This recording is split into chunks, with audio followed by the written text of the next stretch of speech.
എല്ലാവർക്കും യേശുവിൽ വന്ദനം.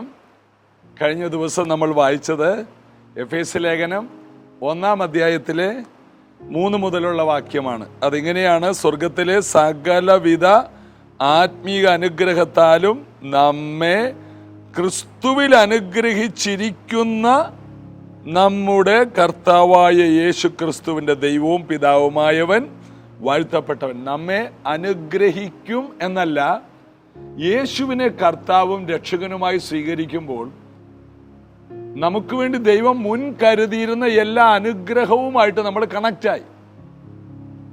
ദൈവം എന്തെല്ലാം കരുതി വെച്ചിരുന്നു അത് മുഴുവനും നമ്മുടേതായി മാറിയത് നാം യേശുവിനെ കർത്താവും രക്ഷകനുമായി സ്വീകരിച്ചപ്പോഴാണ്.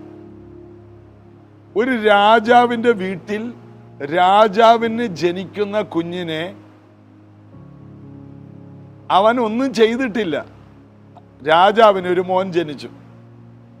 അവൻ ആ രാജ്യത്തിലെ ഏറ്റവും വലിയ സമ്പന്നനാണ്. കാരണം ആ രാജ്യത്തിലെ രാജാവിൻ്റെ മകനാണ്. അവൻ ജനിച്ചു എന്ന ഒറ്റ കാരണത്താൽ അവൻ സമ്പന്നനാണ്. ജനിച്ചതേ അവൻ സമ്പന്നനായിട്ടാണ്. എന്നാൽ ഈ കയ്യും കാലും ഇട്ട് അടിക്കുന്ന ഈ കൊച്ചു കുഞ്ഞിന് സ്വന്തമായിട്ട് പാല് കുടിക്കാനുള്ള ശേഷി പോലുമില്ല. ഈ കിടപ്പാണ്. പിന്നെ കുറേ നാൾ മലന്ന് കിടക്കും, കുറച്ച് കഴിഞ്ഞ് കമന്ന് കിടക്കും, പിന്നെ നീന്തും. സ്വന്തമായ കാര്യങ്ങൾ പോലും ചെയ്യാൻ പ്രാപ്തിയില്ലാത്തപ്പോഴും ആ കുഞ്ഞ് രാജകുമാരനാണ്, രാജ്യത്തിലെ എല്ലാ അവകാശിയാണ്, രാജ്യത്തിലെ ഏറ്റവും വലിയ സമ്പന്നനാണ്. ഈ മാനുഷിക തത്വം തന്നെയാണ് യേശുക്രിസ്തുവിലേക്ക് വരുന്ന ഒരു വ്യക്തിക്കുള്ളത്. നാം മക്കളെങ്കിൽ അവകാശി ക്രിസ്തുവിനോടുകൂടെ കൂട്ടവകാശികളാണ്. എല്ലാ അനുഗ്രഹങ്ങളും എൻ്റേതാണ് എന്ന് യേശു ക്രിസ്തുവിൽ പറയുവാൻ ഇന്നും ദൈവമക്കൾക്ക് ഒരു ധൈര്യം ലഭിച്ചിട്ടില്ല. ആണ് ബ്രദറെ, ആണ് പാസ്റ്റർ, എങ്കിലും ഞാനൊരു പാവപ്പെട്ടവൾ അല്ല. നീ സമ്പന്നയാണ് ക്രിസ്തുവിൽ. ഇത് പറയുക. ഒരു ശിശുവായിട്ടാണ് പിറന്നത്, വലിയ അറിവൊന്നുമില്ല. എങ്കിലും വളർച്ചയിൽ ഇതെല്ലാം ഗ്രഹിക്കുമ്പോഴാണ് അതിനനുസരിച്ച് നടപ്പും സംസാരവും പ്രകൃതിയെല്ലാം മാറുന്നത്. വളർച്ചയ്ക്കനുസരിച്ചാണ്. ഞാനൊരു രാജകുമാരിയാണ്, ഞാനൊരു രാജകുമാരനാണെന്നുള്ള ഓർമ്മയിലേക്ക് ഒരു കുഞ്ഞു വരണമെങ്കിൽ വർഷങ്ങളെടുക്കും. കൂടെയുള്ളവർ പറയും, അമ്മ പറഞ്ഞു കൊടുക്കും, അപ്പൻ പറഞ്ഞു കൊടുക്കും, കൂടെയുള്ളവർ പറഞ്ഞു കൊടുക്കും. അവന് അതിനു വേണ്ട എല്ലാവിധ വിദ്യാഭ്യാസവും കിട്ടും. അങ്ങനെ തിരിച്ചറിവിൻ്റെ പ്രായമാകുമ്പോഴാണ് തിന്മ തള്ളി നന്മ തിരഞ്ഞെടുക്കാൻ പ്രായം എന്നാണ് അതിനെ യെശയ്യാ പ്രവചനത്തിൽ പറയുന്നത്. അപ്പോൾ ഇതുപോലെ ഒരു ദൈവ പൈതൽ അറിയണം, നാം അനുഗ്രഹിക്കപ്പെട്ട വ്യക്തിയാണ്. അടുത്ത വാക്യം എങ്ങനെയാണ്? നാം അവൻ്റെ സന്നിധിയിൽ വിശുദ്ധരും നിഷ്കളങ്കരും ആകേണ്ടതിന് അവൻ ലോകസ്ഥാപനത്തിന് മുമ്പേ നമ്മെ അവനിൽ തിരഞ്ഞെടുത്തു. നാം നിഷ്കളങ്കരാകാൻ വേണ്ടി ഉപവസിക്കേണ്ട, പ്രാർത്ഥിക്കേണ്ട. വിശുദ്ധരും നിഷ്കളങ്കരുമാകുവാൻ വേണ്ടി ലോകസ്ഥാപനത്തിന് മുന്നമേ നമ്മെ തിരഞ്ഞെടുത്തു. അതിൻ്റെ അർത്ഥം നമ്മൾ അങ്ങനെ ജനിച്ചിരിക്കുന്നു. നമ്മുടെ ജനനം വിശുദ്ധ ജനനമാണ്. അപ്പൻ്റെ അമ്മയുടെ മോള് മോനായിട്ട് ജനിച്ച ജനനമല്ല പറയുന്നത്. യേശുവിനെ കർത്താവായി സ്വീകരിച്ചപ്പോൾ ഉണ്ടായ വീണ്ടും ജനനം വിശുദ്ധിയുടെ ജനനമാണ്, നിഷ്കളങ്കതയുടെ ജനനമാണ്. ഈ സത്യങ്ങളിലേക്ക് വരുവാൻ യേശു കർത്താവ് നമുക്ക് കൂടുതൽ കൃപ തരും. നമുക്ക് യേശുവിനെ ചേർന്ന് ഒരുമിച്ച് ആരാധിക്കാം.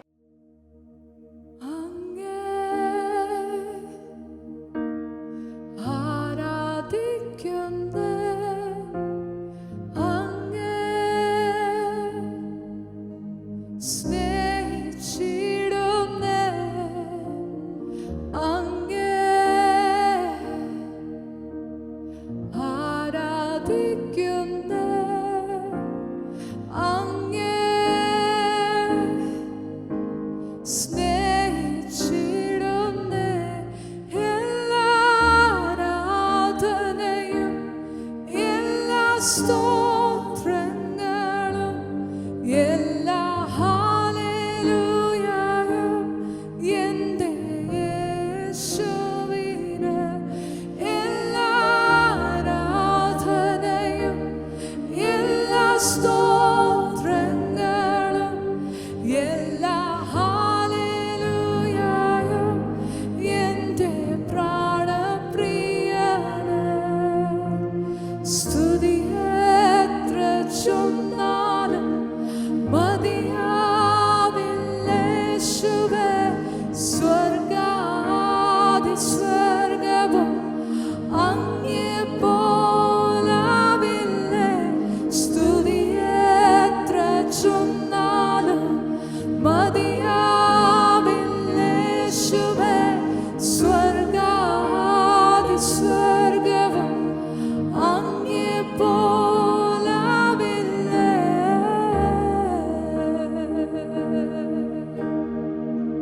യേശുവേ, എൻ്റെ ആദ്യ പ്രേമമേ, എത്ര വാത്സല്യമേ, സ്നേഹപുഷ്പമേകുവാൻ ചങ്ക് തുറന്നവനെ. എൻ്റെ ആദ്യ പ്രേമമേ, എത്ര വാത്സല്യമേ, സ്നേഹപുഷ്പമേകുവാൻ ചങ്ക് തുറന്നവനെ. എൻ്റെ ആദ്യ പ്രേമമേ, എത്ര വാത്സല്യമേ, സ്നേഹപുഷ്പമേകുവാൻ ചങ്ക് തുറന്നവനെ. സ്തുതി എത്ര ചൊന്നാലും മതിയാവില്ലേശുവേ, സ്വർഗാതിസ്വർഗവും അങ്ങേ പോലാവില്ലേ. സ്തുതി എത്ര ചൊന്നാലും മതിയാവില്ലേശുവേ, സ്വർഗാതിസ്വർഗവും അങ്ങേ പോ. എല്ലാ ആരാധനയും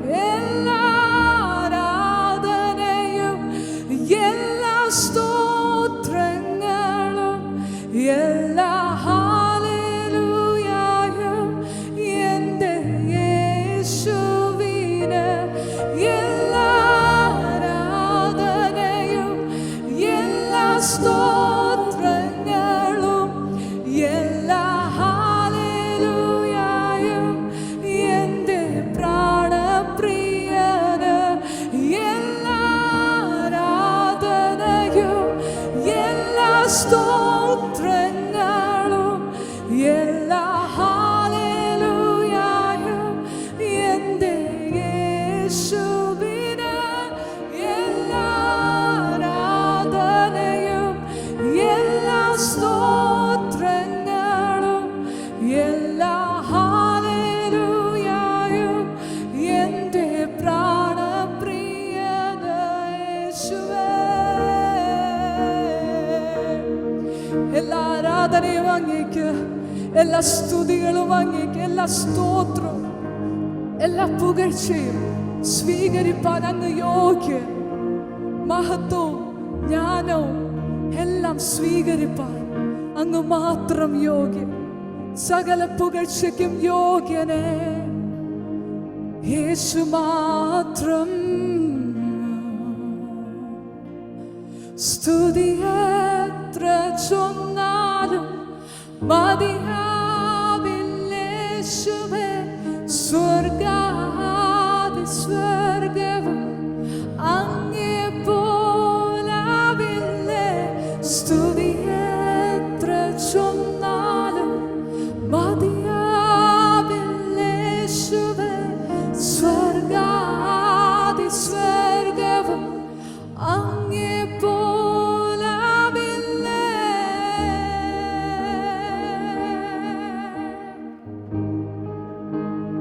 അങ്ങേ പോലാവില്ലേ.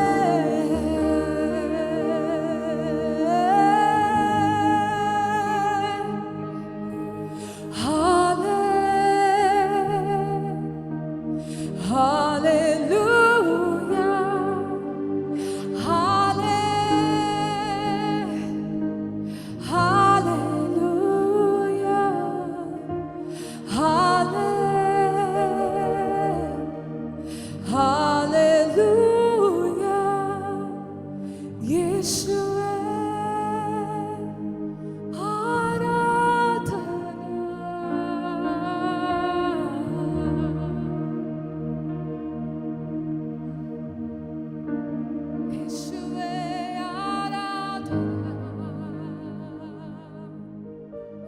നമ്മൾ കഴിഞ്ഞ ദിവസം യേശു കർത്താവിൻ്റെ ജനനത്തോട് ബന്ധപ്പെട്ടുള്ള ചില പ്രവചനങ്ങളാണ് ചിന്തിച്ചത്.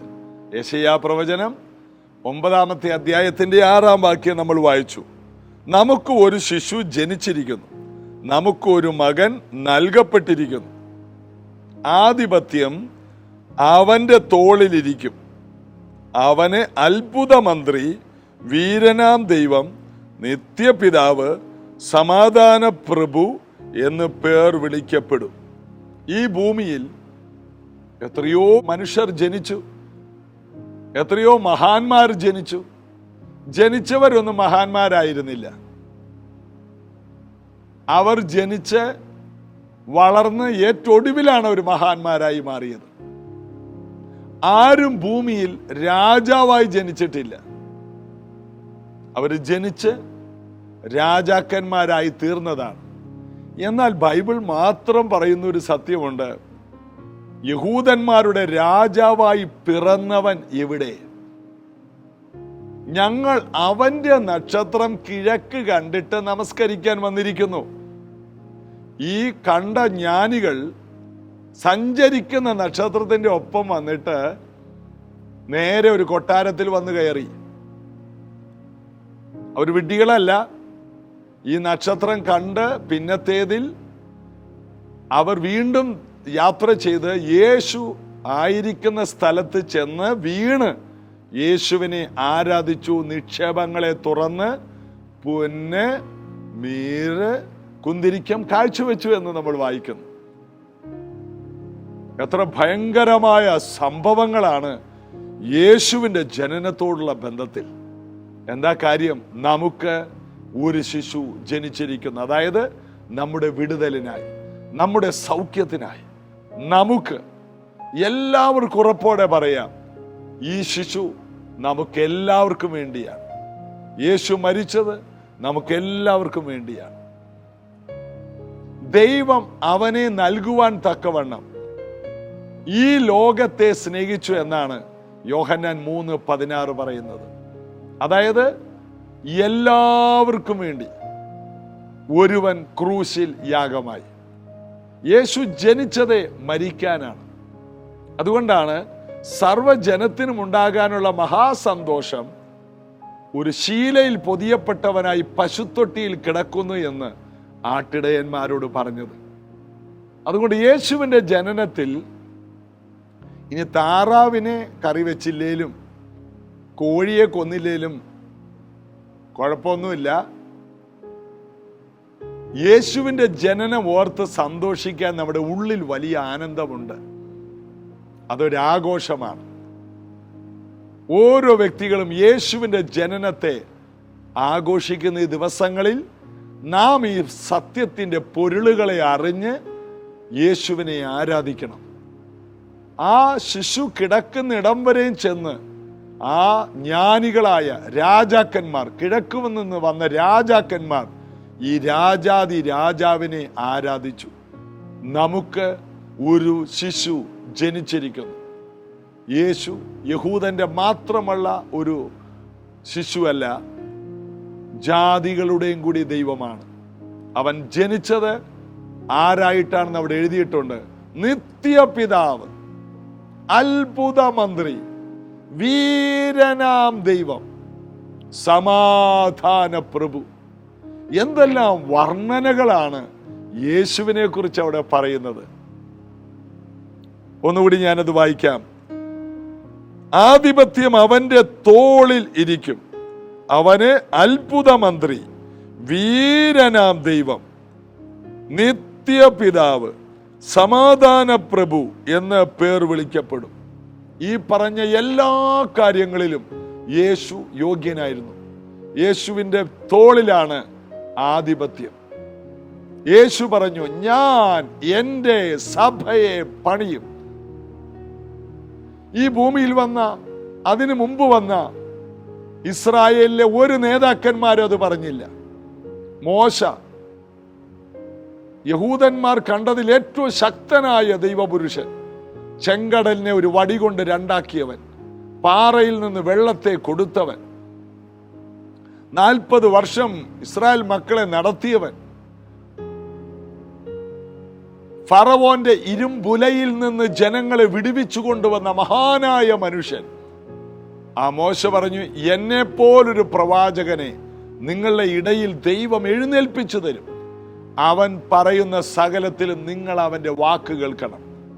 അതിന്റെ അർത്ഥം, എൻ്റെ വാക്ക് കേട്ടില്ലെങ്കിലും കുഴപ്പമില്ല, നിങ്ങൾ അവന്റെ വാക്ക് കേൾക്കണം. അവൻ അത്ഭുത മന്ത്രിയാണ്, അവൻ വീരനാം ദൈവമാണ്. ഞാനൊരു പ്രവാചകനാണ്, എന്നാൽ അവൻ അത്ഭുത മന്ത്രിയാണ്, അവൻ വീരനാം ദൈവമാണ്. അവന്റെ വാക്ക് കേൾക്കാത്തവരെല്ലാം ജനത്തിന്റെ ഇടയിൽ നിന്ന് ഛേദിക്കപ്പെടും. അതിന്റെ അർത്ഥം, ദൈവജനം എന്ന പദ്ധതിയിൽ നിന്ന് നഷ്ടപ്പെട്ടു പോകും. യേശുവിനെ കൈക്കൊള്ളാത്തവരെല്ലാം ഛേദിക്കപ്പെടും.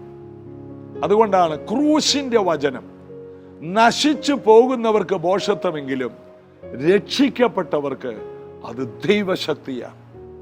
ദൈവവചനം വിശ്വസിക്കുന്നവർക്ക് ഈ വചനങ്ങൾ അത്ഭുതമാണ്. ഇന്ന് ഈ വചനം കേട്ടുകൊണ്ടിരിക്കുമ്പോൾ നിങ്ങൾ സൗഖ്യമാകും, നിങ്ങളുടെ വീടിന്റെ സ്ഥിതി മാറും.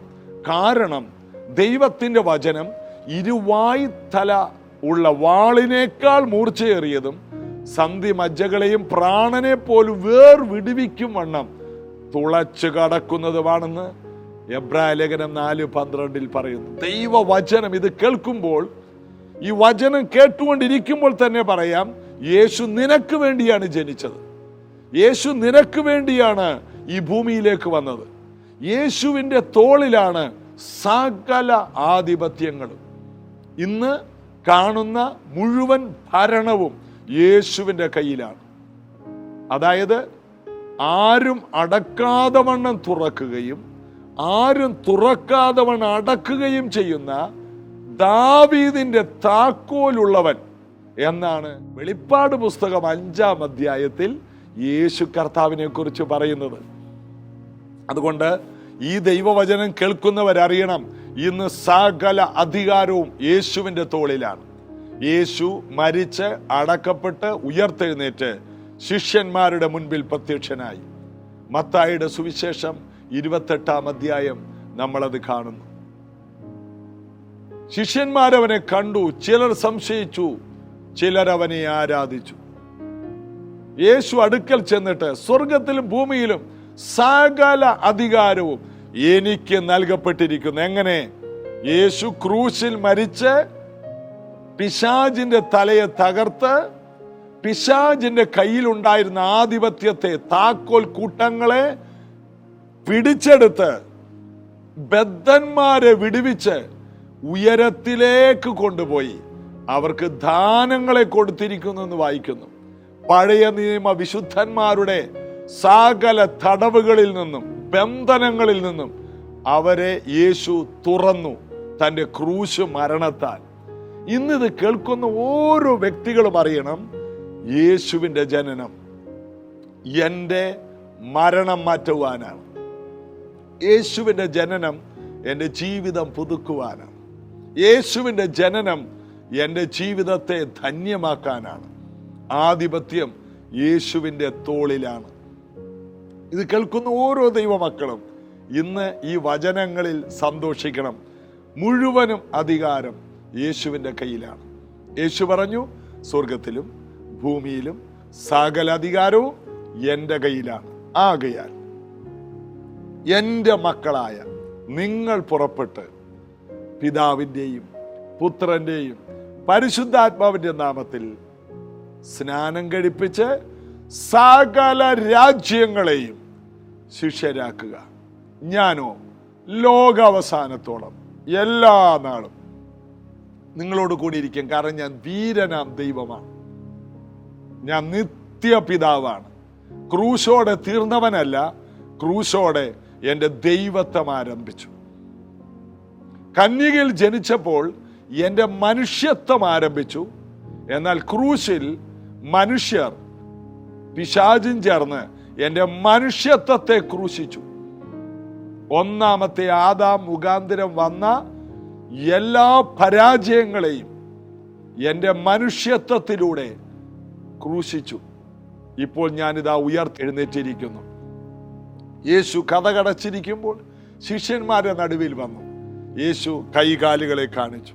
എൻ്റെ കൈകളെ നോക്കൂ, എൻ്റെ വിലാപ്പുറത്ത് തോമസേ നിനക്ക് സംശയമില്ലേ? നിന്റെ വിരലിടാതെ വിശ്വസിക്കില്ലെന്ന് നീ പറഞ്ഞില്ലേ? വിരലിടുക.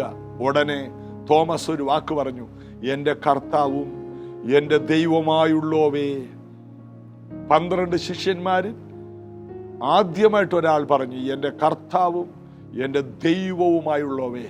അതുവരെ ഗുരുവേ, അതുവരെ കർത്താവേ എന്ന് വിളിച്ചവർ ഉയർത്തെഴുന്നേറ്റ യേശു ക്രിസ്തുവിനെ ദൈവമായുള്ളവേ എന്ന് വിളിച്ചു. യേശു നിത്യപിതാവാണ്, വീരനാം ദൈവമാണ്. ആധിപത്യം അവന്റെ തോളിലാണ്. യേശുവിനെ ആശ്രയിക്കുന്ന, യേശുവിൻ്റെ നാമത്തിൽ ദൈവത്തോട് അടുക്കുന്ന ഒരാൾ പോലും ലജ്ജിച്ചു പോകില്ല. എല്ലാവരും വിടുതൽ പ്രാപിക്കും, എല്ലാ കുടുംബങ്ങളും സൗഖ്യം പ്രാപിക്കും, എല്ലാ വീടുകളും സന്തോഷം പ്രാപിക്കും, എല്ലാ വീടുകളും ഉയർച്ച പ്രാപിക്കും, എല്ലാ വീടുകളും നന്മ പ്രാപിക്കും. എത്ര പേരത് വിശ്വസിക്കുന്നു? ഇന്നിത് കേട്ടുകൊണ്ടിരിക്കുമ്പോൾ തന്നെ നിങ്ങൾ സൗഖ്യമാകും. ഇത് കേട്ടുകൊണ്ടിരിക്കുമ്പോൾ തന്നെ നിങ്ങളുടെ വീട്ടിലെ ബന്ധനങ്ങൾ അഴിയും. കാരണം ആധിപത്യം അവന്റെ കയ്യിലാണ്, സകല അധികാരവും യേശുവിൻ്റെ കയ്യിലാണ്. അടഞ്ഞ നിന്റെ വഴികൾ കർത്താവ് തുറന്നു തരും.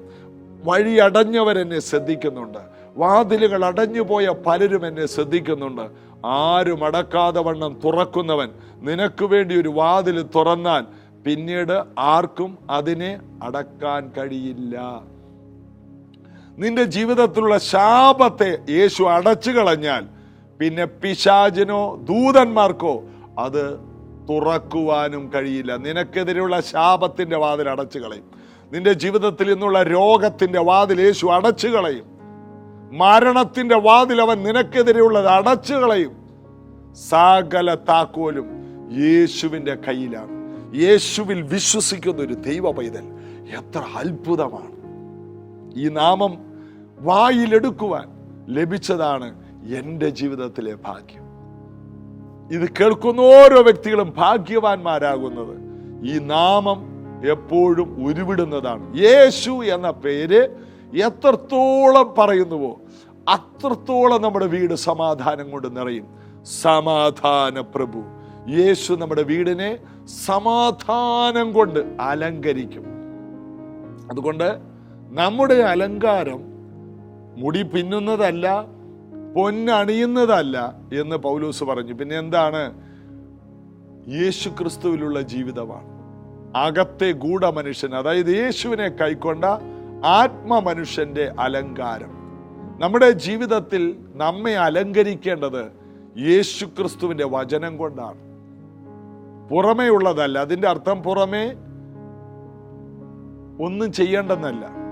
ചിലര് മുടി പോലും ചീകത്തില്ല, കാരണം അത് ചെയ്യരുതെന്ന് പത്രോസ് പറഞ്ഞെന്ന്. പത്രോസിന്റെ ഭാര്യ നന്നായിട്ട് മുടി ഈരി ചീകി നന്നായിട്ട് ഒരുങ്ങി പത്രോസിന്റെ കൂടെ പല രാജ്യത്തും പോയ കാര്യവും കൂടി ഈ കൂട്ടത്തിൽ ജാതികളോട് പറയുകയാണ്. പലരും പറയുന്നത് മുടി ഈരരുത്, മുടി അഴിച്ചിട്ട് നടക്കണം. ഇതൊന്നുമല്ല.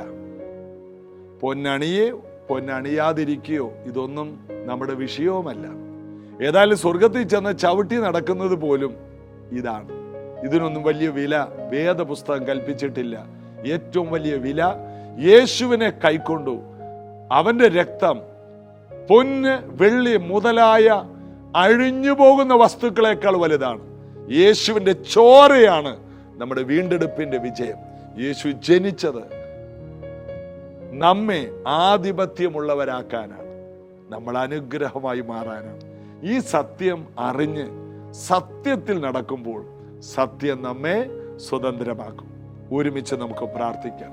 യേശു കർത്താവേ, ഇന്നത്തെ ഈ വചന ധ്യാനത്തിൽ പങ്കെടുത്ത ഓരോ പ്രിയപ്പെട്ടവരുടെ മേലും കൃപയുടെ നദി ഒഴുകട്ടെ.